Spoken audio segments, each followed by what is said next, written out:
Bonjour à toutes et à tous et bienvenue dans ce nouvel épisode du Digital Download. Oops. Good afternoon, good morning, and good day, wherever you may be joining us from.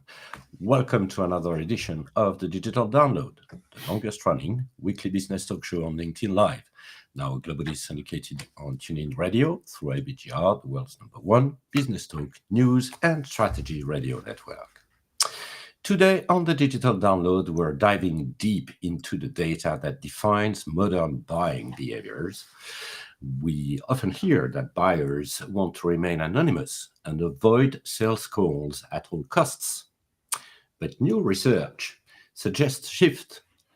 B2B buyers are actually engaging with sellers earlier than before, about 6 to 7 weeks earlier to be precise. Is this good news for the cold caller? Absolutely not. To unpack why, we are joined by Kerry Cunningham, Head of Research and Thought Leadership at 6sense. A former Vice President at Forrester, Kerry is one of the most respected voices in B2B revenue strategy. But before we bring Kerry on, let's go around the set and introduce everyone.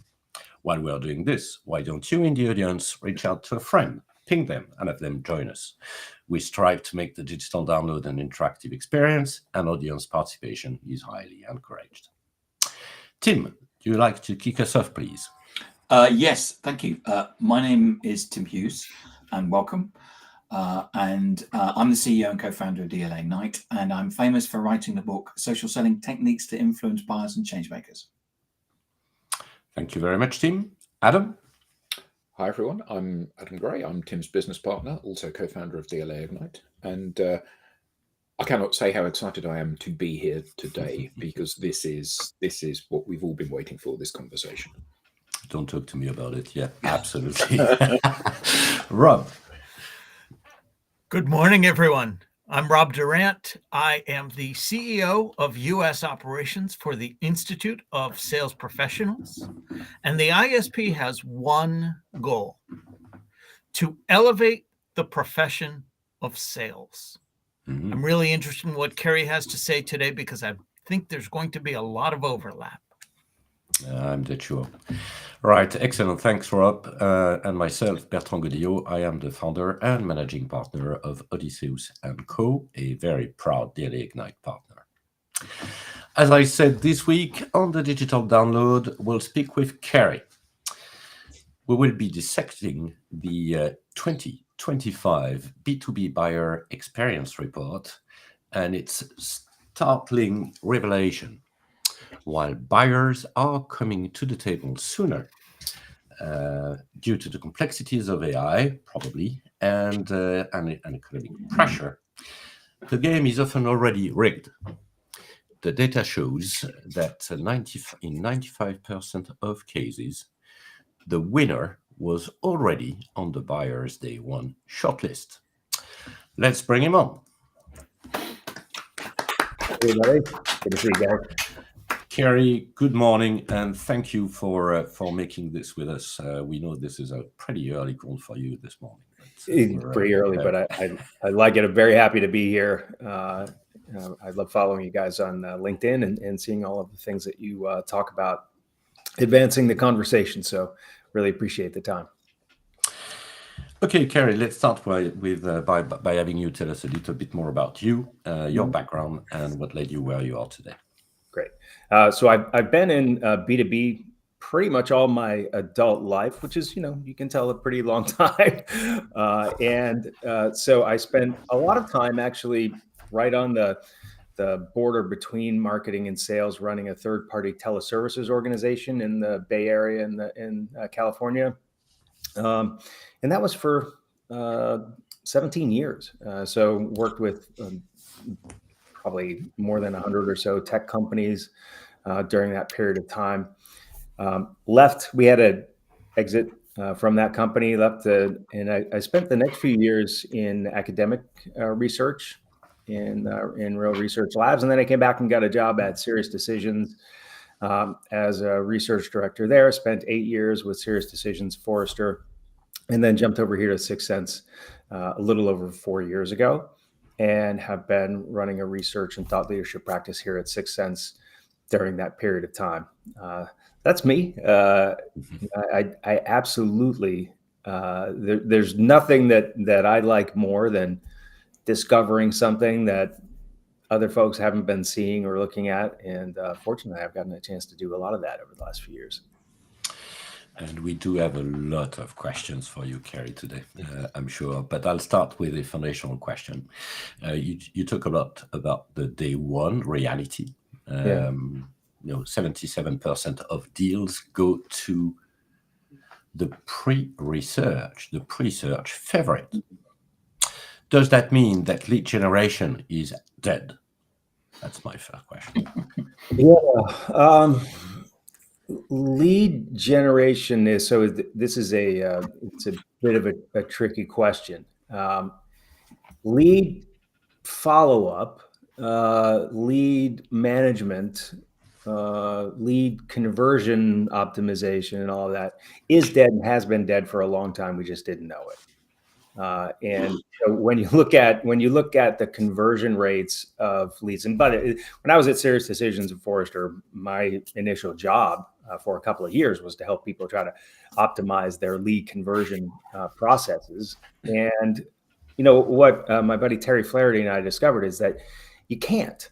That the very best you can do is god awful at best. That you can get people from a 1% lead to closed one deal conversion rate to 2, or 1 to 1.5 if everybody does everything right. And then what invariably happens after you go through that process optimization is that you gradually leak back to where you were before, because people don't like all of the process and things you have to do to optimize. So that led us to think maybe we're just doing the wrong thing. If you can't get a process to produce at a reasonable rate, maybe it's not the right process. And that got us thinking about something else. Now, there's something else that we were thinking about is like, what is the right unit of measure? Because at the end, if you just think about this in a kind of scientific way, the lead was our unit of measure. Okay, how is marketing doing? They're producing leads. Okay, that's what we measure. How are we converting, right? It's not the right unit. That's what the problem was. The right unit is more like a buying group that represents their organization in their quest to identify some sort of solution for whatever their business challenge is. And so when you back up and you start looking at the buying group and whether there's evidence of multiple people from an organization demonstrating interest at the same time, then it starts to get really interesting. So one of the things that we would continually see is that our clients would not only have a lead from an account that would become an opportunity, but they had multiple leads. Now, they didn't know that they had multiple leads. And in many cases, the second or third lead that an organization got from the same buying group would be discarded. And we called that, my friend Terry made this term up, but we called that second lead syndrome. That you get a first lead from the account, awesome, moves through BDR calls and all of that stuff. The second lead comes in, and now suddenly you have a really big incentive problem, because the BDR is incented to produce new meetings for sales. They can't get a new meeting with an account that sales is already working. So they see that second lead or the third or the fourth, and they think, well, crap, I can't get paid for that. That's a duplicate lead. Meanwhile, you've got a buying group that's saying, hi, I'd like to buy something. We're interested. We're looking at you and your competitors. And you're going, yeah. We already heard from you. So that had been going on and has been going on and still is going on in B2B all over the place.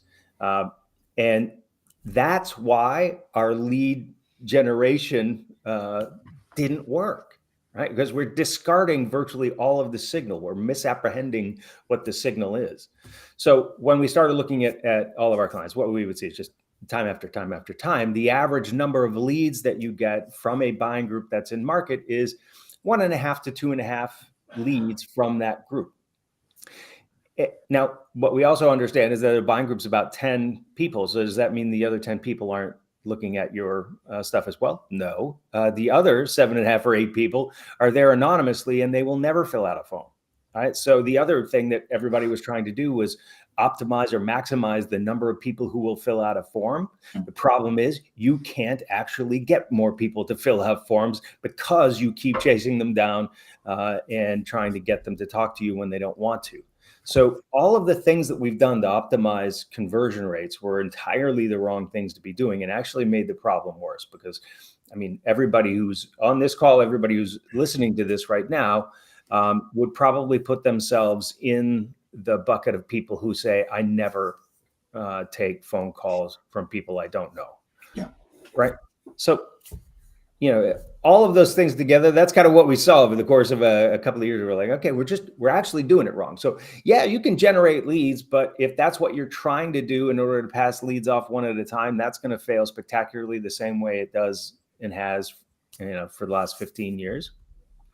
But there's a way of looking at all of that interest that you're generating, the people that you're coming to your website, the anonymous folks, the people who do fill out a form to see your webinar, to attend an event.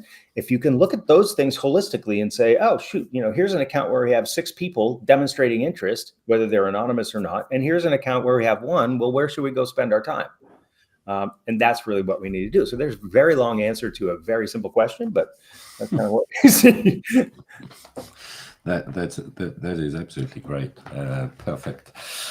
So one of the things that you're stressing on into the there's already you've already covered a lot, to be honest. But one of the things that you're focusing on is that, you know, we tend to think that well, I think the previous study you were mentioning that customers come to market, they basically give you a call. They call the salesperson 70% into the journey, into their journey of their buying journey, and this has changed quite significantly since your last study. So, how do you explain that?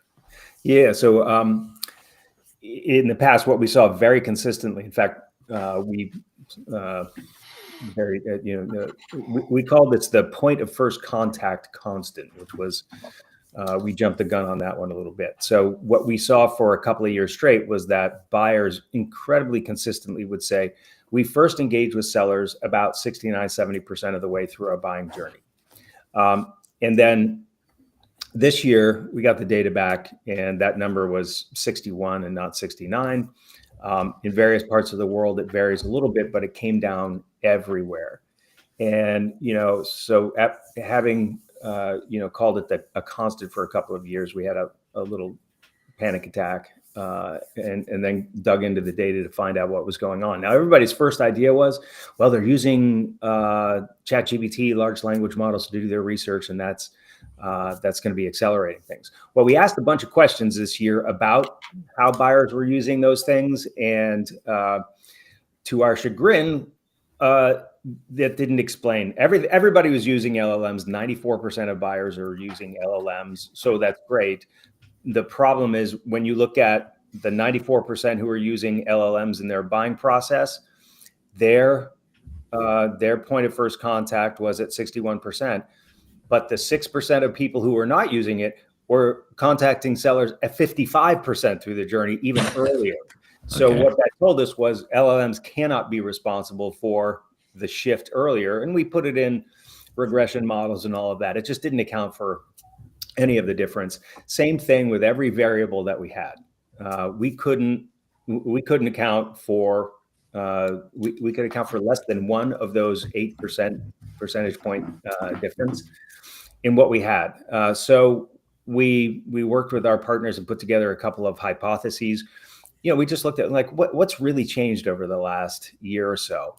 One is that it's not just that buyers are using LLMs, but we expect that there's going to be AI inside of whatever it is that we're going to buy, and we have to evaluate it. We either really want it or we really don't, right? And it came out of a conversation. Actually, one of our partners was saying, I just came back from this meeting where we're evaluating new attorneys, and I needed to know that I wasn't going to be paying $300 an hour for ChatGPT.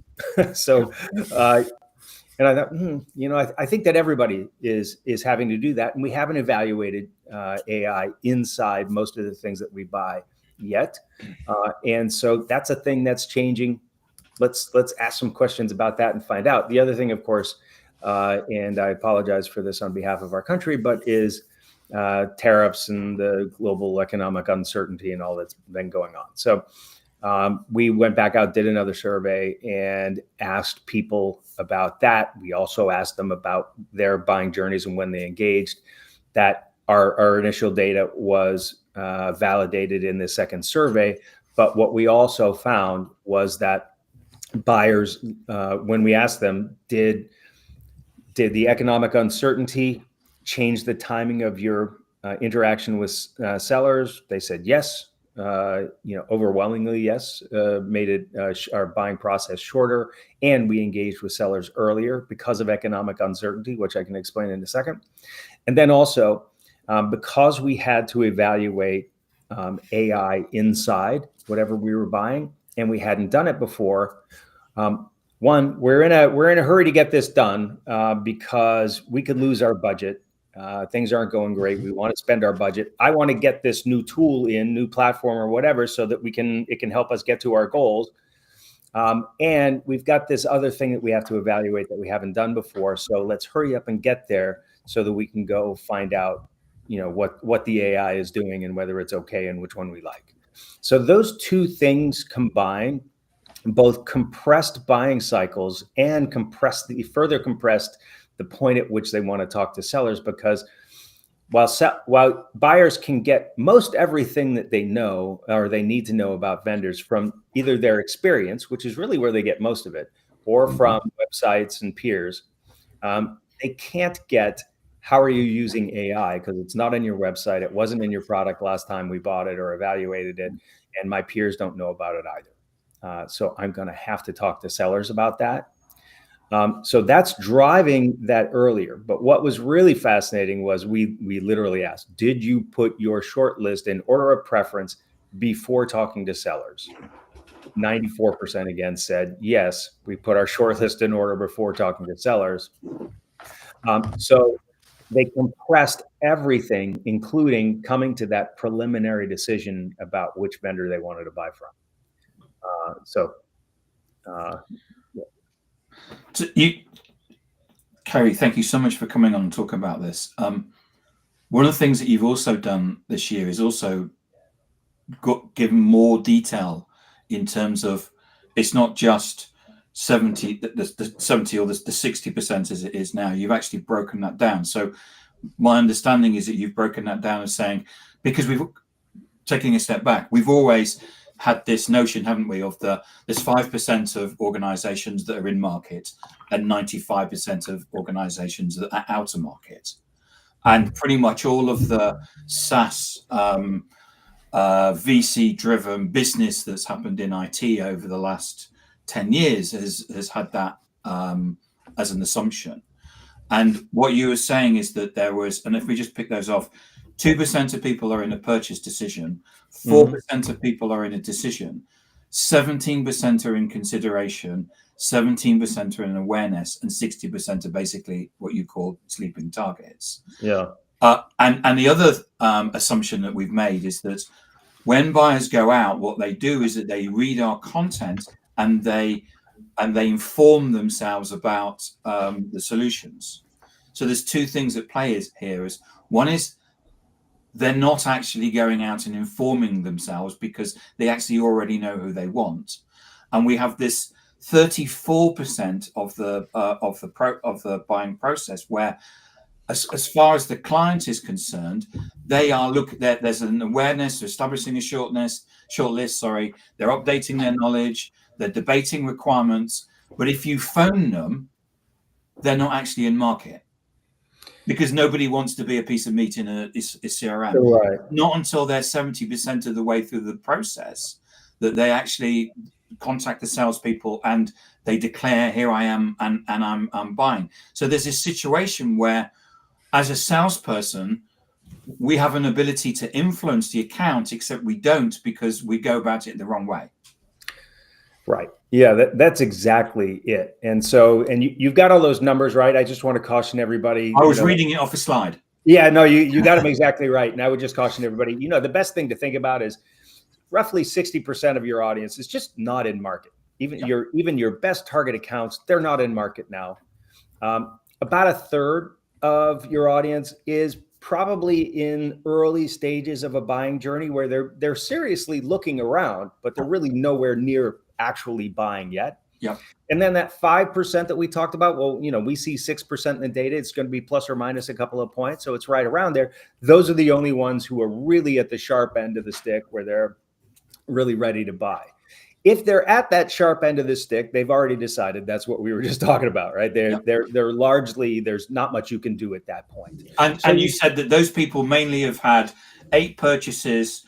The younger people I've seen on the webinar you did said some of them have done 6 purchases, but they've all purchased before, and therefore they know Steve at Salesforce, or they know Peter at IBM, and they kind of know what they want to buy. Yeah, so that's right. And so think about what's happening. And you've got the average buying group's 10 to 11 people. Within that 10 to 11 people, in most cases, you've got 4 or 5 probably really significant decision makers. And those 4 or 5 people have, on average, across broad categories, have done evaluations in whatever category they're involved in now. If they're a decision maker in a category of solution now, they've been through 8 buying processes in that category in their careers. And so the only things that they need to be educated on are like, what's changed since 2 years ago when last I looked at this category? And mostly what they're doing in that buying process. And I think when everybody looks at their own experience, they'll see this, that the buying process is not about education from scratch. It's about, how do I get the vendor that I think we should buy over the line? Yeah. And you have some people in the buying group who are much more motivated than others. The ultimate decision maker who owns that department, maybe the director level person who's really going to be the one whose skin is in the game for this. They're really motivated for this. They're going to enter that process with preferences and biases based on their personal experience. What they're trying to do is get the rest of the buying group to say yes. Yeah. Right. And that's where I think B2B marketing has not done. I mean, in the past, everybody would say, well, we just don't have cycles to make content for all of those people and to help in all of that, and okay, that's I think why, when you see from the LinkedIn research, for instance, that 40% of buying processes roughly end without buying something because the buying group can't agree. It's because we're not helping our primary buyer personas convince the rest of the group that they ought to, one, that the business case is strong and that this is the right vendor. And I'm sure everybody who will hear this has been through this, where you say, I really want to buy 6 cents, for instance, but the CFO wants this other vendor or doesn't want to pay this much or whatever. And so the primary buyer persona says, all right, well, screw it. We'll try it again next time around. Let's not do anything. I don't want to bring that, one of those other vendors in. Yeah. We're not going to do anything right now. Yeah. And that is where a substantial number of buying processes end. And I think a lot of that can be prevented.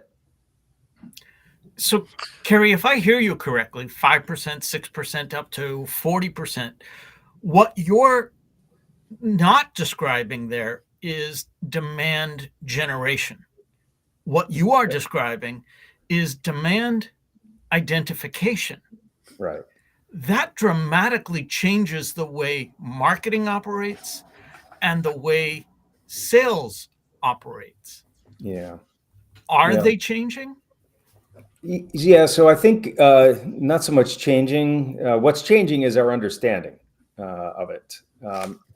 So, when you think about most categories of B2B solutions, whether it's software, services, the demand for that category of solution, it either exists in a business or it doesn't. And what both marketing and selling can do is help potential buyers realize the demand that they have, understand that there's solutions to this problem, that the solutions are economically viable, they're doable in their business, those kinds of things. But so there may be demand that's latent that marketing and selling can help surface and apply some rationale to. You're not creating it for anything other than brand new categories of solution where, and again, you've probably been involved in some of these. I have earlier in my career, where there's a business problem, but people have no idea that you could solve this business problem. And so in a sense, you're creating the demand for that category. But the business problem has to exist. And, I've worked with hundreds of tech companies who had solutions to problems that didn't exist. And they don't last very long. So I found your report this year really fascinating, and it surfaced some things that were shocking. The fact that 80% of times the seller that is selected is the one that's the first on the list. And you said in the webinar, a really good first question to ask when a prospect approaches you is, have you found anyone else already? And if they say yes, actually, you're probably not going to win the deal. And that 95% of the time, the winning bid comes from somebody that's on that short list of 4.5, 5 companies.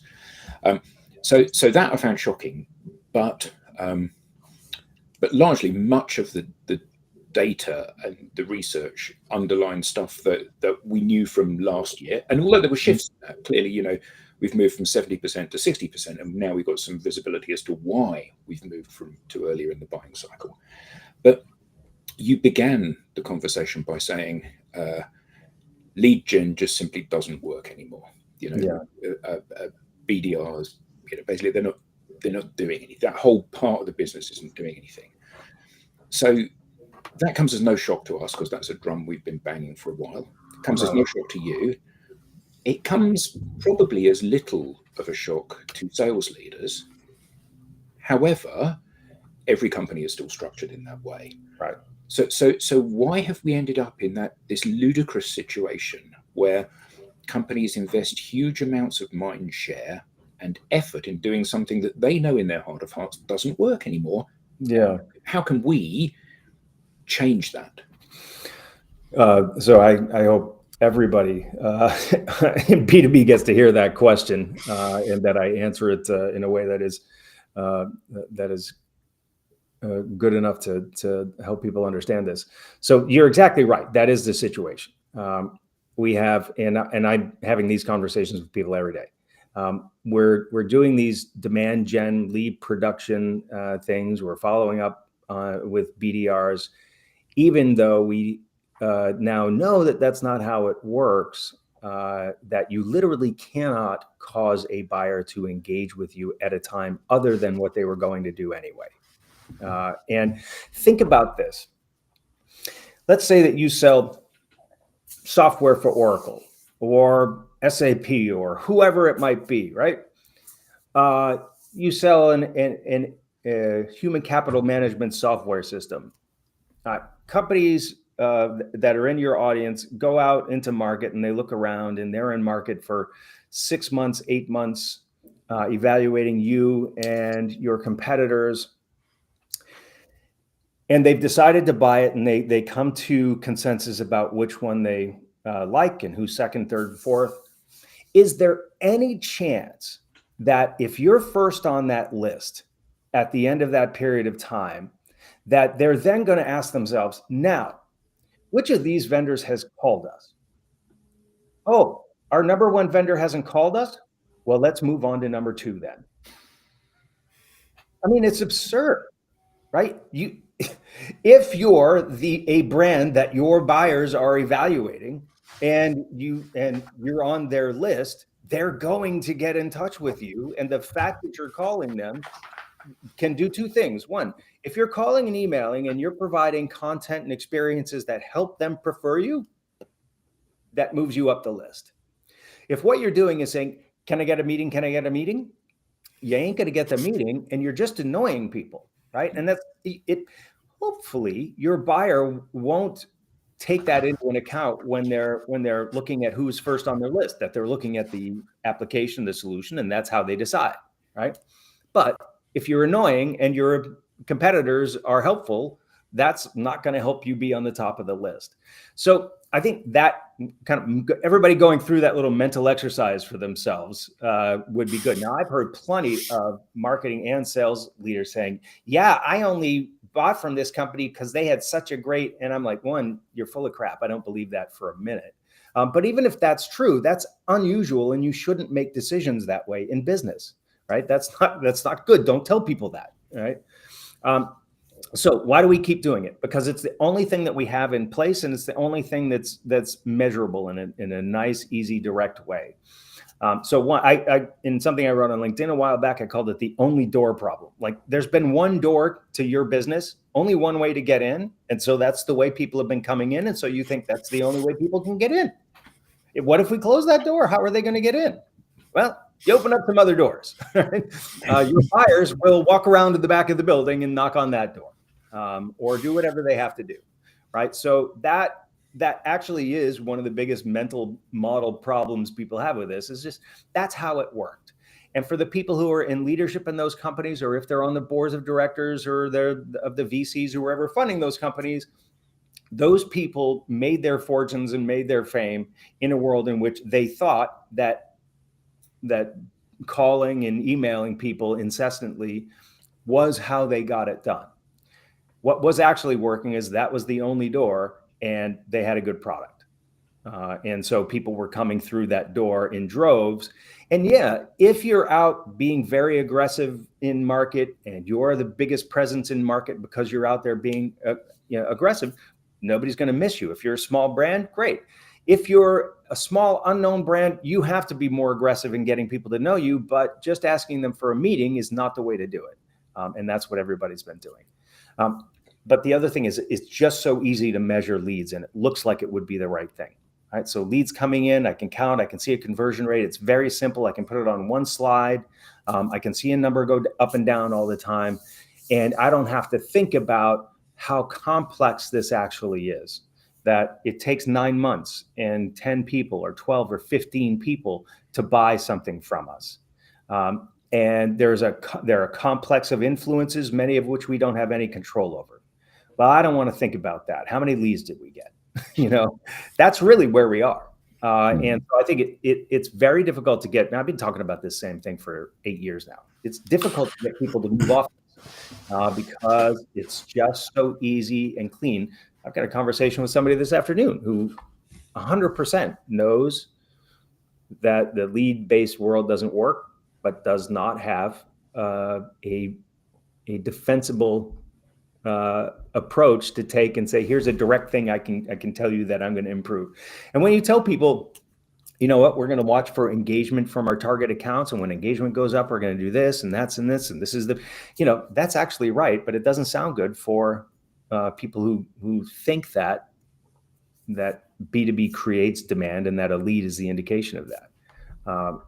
This is it. We've got some pretty deep cultural issues in B2B to take care of here. It's going to take a little while still. Kerry, you were saying the buying cycle is 9 to 15 months. And I'm thinking, yes, but my quarterly earnings report is quarterly. Right. It reminded me of what I tell my marketing students. There are basically 2 buckets of advertising that you can do. You can do direct response, buy now, and you can do brand awareness, buy at some point in the future when you're thinking about buying. Yeah. The challenge is that brand awareness does not allow us to tie every nickel of ad spend to every dollar of revenue that it generates. Yeah. Are we in a similar situation here with our sales process? It's the same. Yeah. So, another shocking stat, Adam, I thought this might be where you're going to go. What we see is that buyers have a preliminary winner before they talk to sales. That vendor wins 77% of the deals. So 23% get flipped during that sales process. And that's not nothing. That's the difference between success and failure. So that is important. And so as we're saying, sales role is different from what we thought. I mean, that's big. Now, we used to think it was 100%. It's 23, right? So 23% of deals get flipped during that period of time. Chances are they get flipped if there was a very close 1 and 2 going into that period of time, and 2 did a better job. Or maybe there was 3 very close, whatever that is. But we also asked the question, did your preference change during the sales process? And the answer there was yes, 42% of the time. So you've got buyer preferences changing, nearly half the time, but their decision only changes about half of that time. So what that tells you is, and by the way, another fascinating thing, this is probably too many numbers for me to take in, but another fascinating number is that we asked people, what would have caused you to change your decision once the sales process started? And on that list was a selection that said internal stakeholder pushback. And buyers only selected that 2.6% of the time. So in other words, almost nobody believes that somebody in the buying group is going to go rogue after the time we start talking with sales. In other words, the buying group is extraordinarily aligned before talking to sales. And they know that if they change their opinion, it's going to be changed based on something we've already agreed would change it. They've already got that figured out. So that's why they don't talk to sellers until late in the process. They want that clear and done and aligned. Now we can go talk to sellers. Now, if our decision changes, we're all going to know why it changed. We're going to agree on the fact that it changed, and that happens. But many of your people involved will say, yeah, but I like number 2. At the end of that process, we ended up buying number 1 because that's what we agreed we would do. But through the process, I came to prefer number 2. So next time around, that for that particular person, number 2 is on the top of the list, and not number 1. Now that doesn't work with today's incentive plans. If you're still in that company 2 years later or 3 years later or whatever, that's going to be really great. And that's how sales reps build books of business and how they continue to improve over time. You develop these relationships, you nurture these things over time, and you develop your book of business that becomes profitable and great for you and your company. And I think that's why that can happen, because you are changing minds much, much more often than you're changing decisions. In the short term. So the seller is, in a way, as much of a brand asset as anything that marketing does. Now we've got marketing driving decisions and sales driving brand and reputation. It's flipped. Yeah. That just goes to show how similar the solutions actually are. And it speaks to, in my mind, the buyer thinking good enough is good enough. All right. We're not looking for the perfect solution. We're not looking for the optimal solution. We're looking for the solution that doesn't get us fired. I think that's the one. And especially when you get into periods of time like now, where there's a lot of economic uncertainty, everybody's decision-making becomes more conservative, small c, where, I want to do something that is least likely to cause us a problem. It causes buying groups to get bigger typically, because I want anybody who could come back and put blame on me about this to be involved in the decision-making process, so that they also were part of the yes. And then I want to make sure that I don't need the best thing. I need the thing that is least likely to bite me in the ass if it doesn't go well. So, Kerry, if you are a new entrant, say you are a new entrant in a category, how on earth can you get on the short list? So it is a problem. Obviously, it's a problem, right? So buyers put 4 of the 5 vendors they'll evaluate on the short list on day 1, and they buy from one of those right now 95% of the time. Last year it was 85, and that's, I think, a direct influence of economic uncertainty. All right. So if you're a new vendor in a space, you need to do something that's much, much better and different than what the existing players do. Or you need to have a lot of money to throw at the problem, both money and experienced sellers. So if you're and this is actually at the root of a lot of the problems in B2B SaaS anyway, is that the companies that are startup companies that do well generally have startup mythologies about the unicorn deals that they pulled in, the miraculous efforts that brought in that quarter that put us into orbit. And those things can happen, right? If you get the right founders, if you get the right funders, if you have the right product and it goes viral, then those things can happen. It's almost certainly not going to be what will allow you to scale. Whatever those things are that get you noticed in market and get bought the first number of times, you can't scale it. But what you see in SaaS is everybody trying to scale that, and it doesn't work.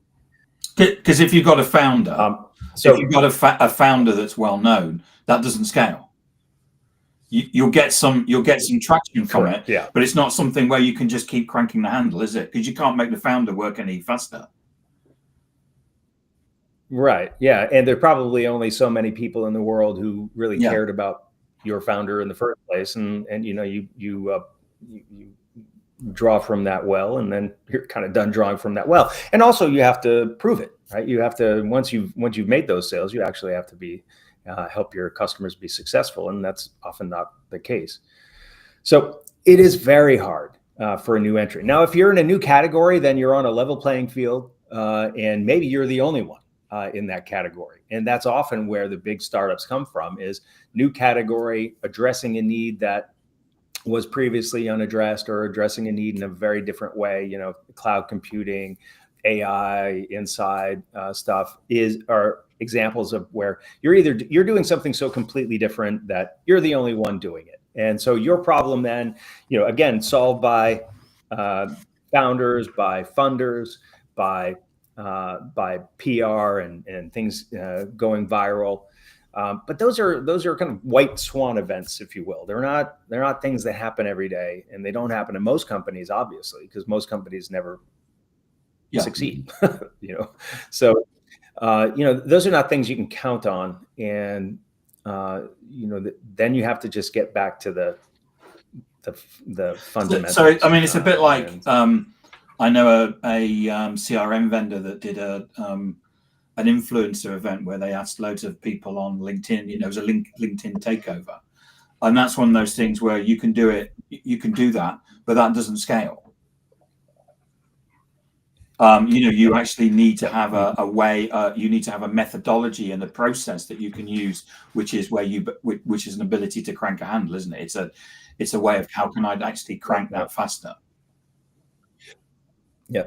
The other thing that it requires is patience and time, which we're not particularly good at in B2B generally. But the best way to be on the short list next time is to get evaluated now. And even if you're the fifth vendor on that list with vanishingly small chance of being bought now, if you can get yourself evaluated now, then you can get yourself onto those short lists next time around.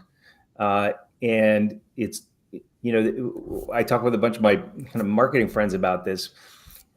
Getting a reputation and being known and understood through advertising and normal marketing is possible. It's very expensive, and you have to be very good at it because people's memories of what they see digitally and all, it's just they vanish. But if I spend months evaluating you, I'm never going to forget that happened. It's not going to happen, right? And now your advertising, I actually see it and notice it because I know you. It reinforces a good feeling that I had when I evaluated you, and I keep you on the top of the list.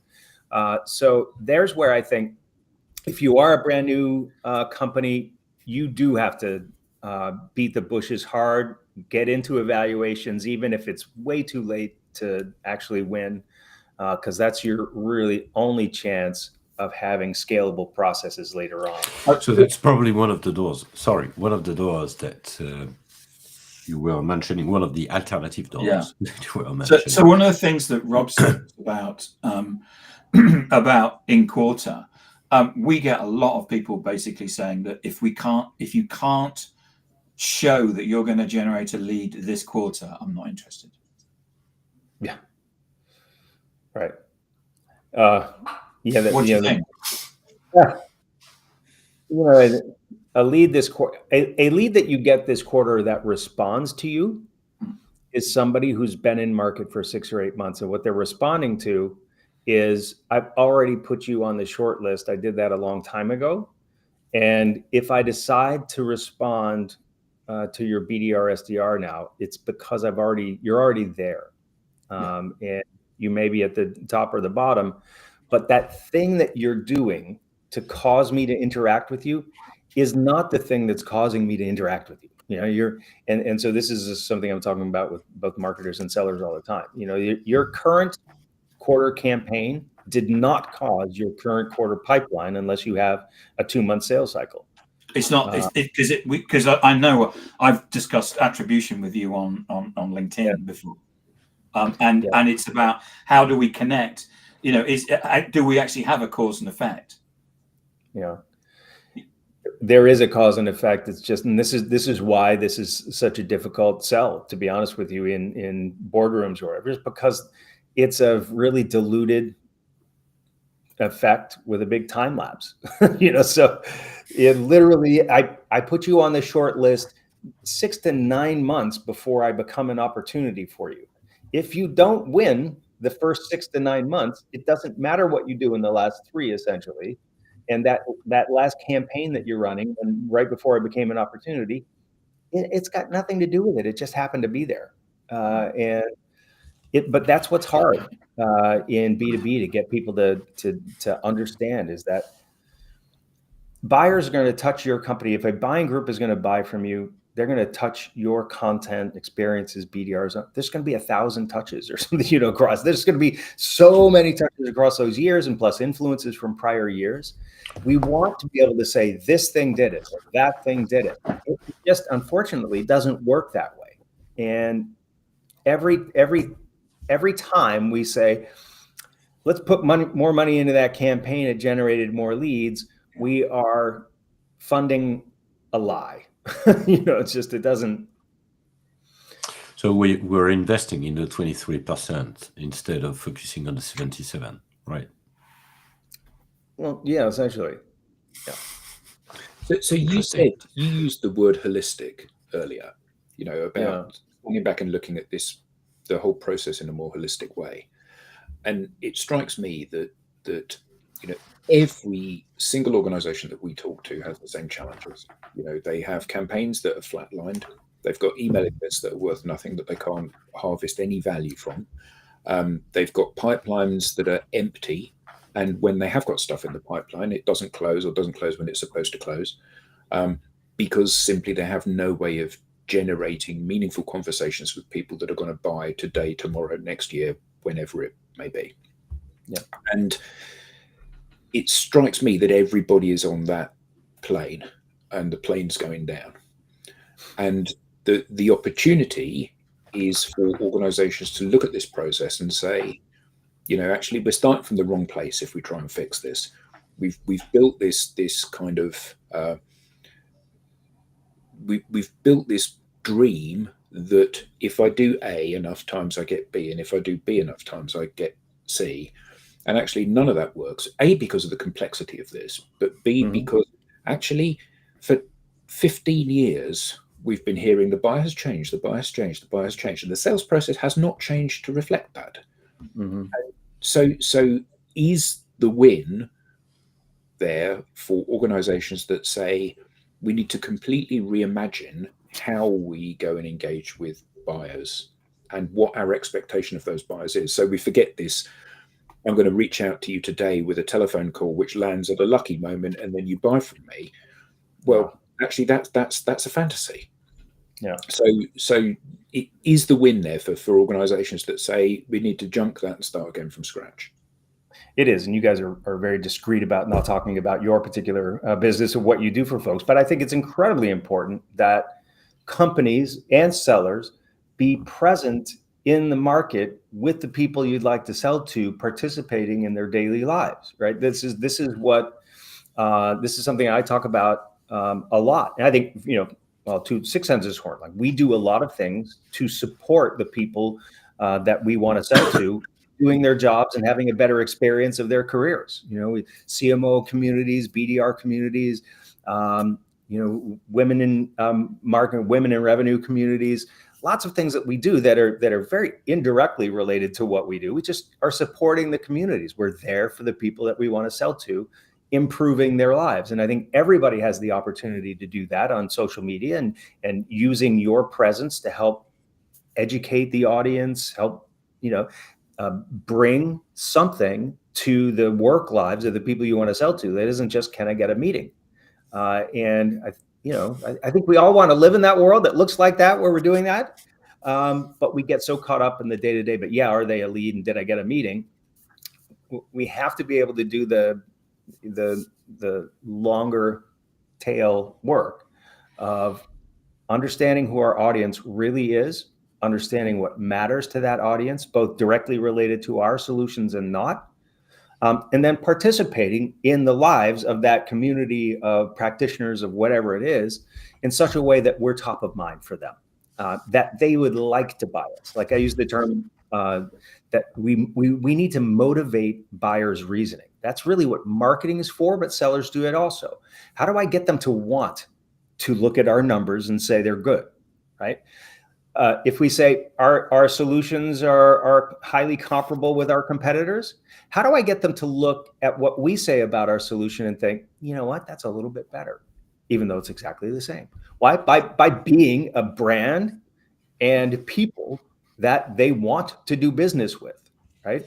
And I think that's where we get lost, or maybe we're not lost. We were never on that path, but I think that's something that, and a lot of that stuff's not expensive. There's time involved, but it's we're not talking about. You can throw great big parties if that's what your audience likes. So Six Sense throws great big parties because we sell to marketers, right? So marketers like a big party, right? It's good. It's a good brand match. But if you sell to engineers, maybe that's not what they want. If you sell to, and I shouldn't deal in those kinds of generalities, but whatever it is that your audience wants for their work lives, you should be participating and helping provide that. That can be very granular down to, hey, did you see this piece of content?